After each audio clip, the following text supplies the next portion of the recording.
Matthew chapter 24. The temple's fate. Now Jesus left the temple and was going away. His disciples came to point out to him the temple buildings. He responded, "Do you see all these things? I assure that no stone will be left on another. Everything will be demolished." Beginning of troubles. Now, while Jesus was sitting on the Mount of Olives, the disciples came to him privately and said, "Tell us, when will these things happen? What will be the sign of your coming and the end of the age?" Jesus replied, "Watch out that no one deceives you. Many will come in my name, saying, 'I am the Christ.' They will deceive many people. You will hear about wars and reports of wars. Do not be alarmed. These things must happen, but this isn't the end yet. Nations and kingdoms will fight against each other, and there will be famines and earthquakes in all sorts of places. But all these things are just the beginning of the sufferings associated with the end. They will arrest you, abuse you, and they will kill you. All nations will hate on you on account of my name. At that time, many will fall away. They will betray each other and hate each other. Many false prophets will appear and deceive many people. Because the disobedience will expand, the love of many will grow cold. But the one who endures to the end will be delivered. This gospel of the kingdom will be proclaimed throughout the world as a testimony to all the nations. Then the end will come. The great suffering. When you see the disgusting and destructive thing that Daniel talked about standing in the holy place, the reader should understand this. Then those in Judea must escape to the mountains. Those on the roof shouldn't come down to grab their things from their houses. Those in the fields shouldn't come back to grab their clothes. How terrible it will be at that time for women who are pregnant and for women who are nursing their children. Pray that it doesn't happen in winter or on the Sabbath day. There will be great suffering such as the world has never before seen and will never again see. If that time weren't shortened, nobody would be rescued. But for the sake of the ones whom God chose, that time will be cut short. Then if somebody says to you, 'Look, here's the Christ,' or 'He's over here,' don't believe it.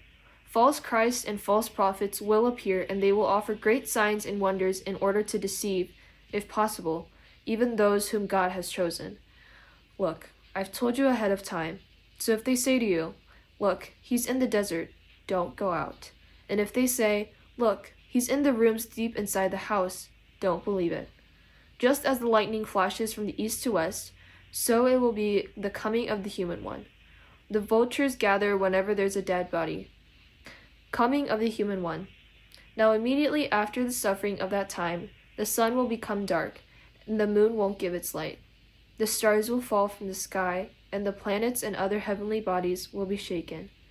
Then the sign of the human one will appear in the sky. At that time, all the tribes of the earth will be full of sadness, and they will see the human one coming in the heavenly clouds with power and great splendor. He will send his angels with the sound of a great trumpet, and they will gather his chosen ones from the four corners of the earth, from one end of the sky to the other. A lesson from the fig tree. Learn this parable from the fig tree. After its branch becomes tender and it sprouts new leaves, you know that summer is near.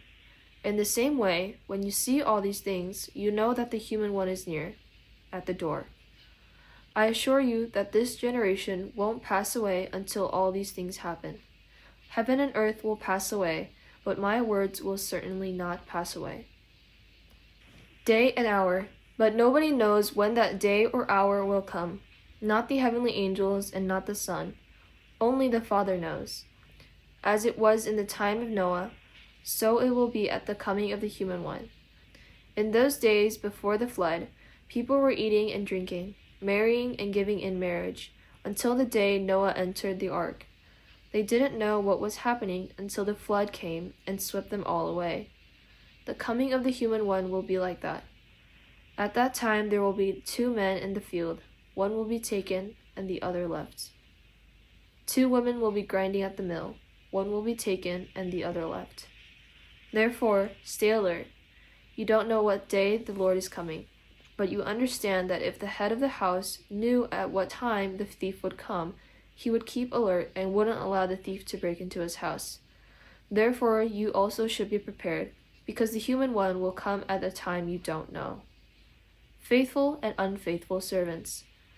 Who then are the faithful and wise servants whom their master puts in charge of giving food at the right time to those who live in his house? Happy are those servants whom the master finds fulfilling their responsibilities when he comes. I assure you that he will put them in charge of all his possessions.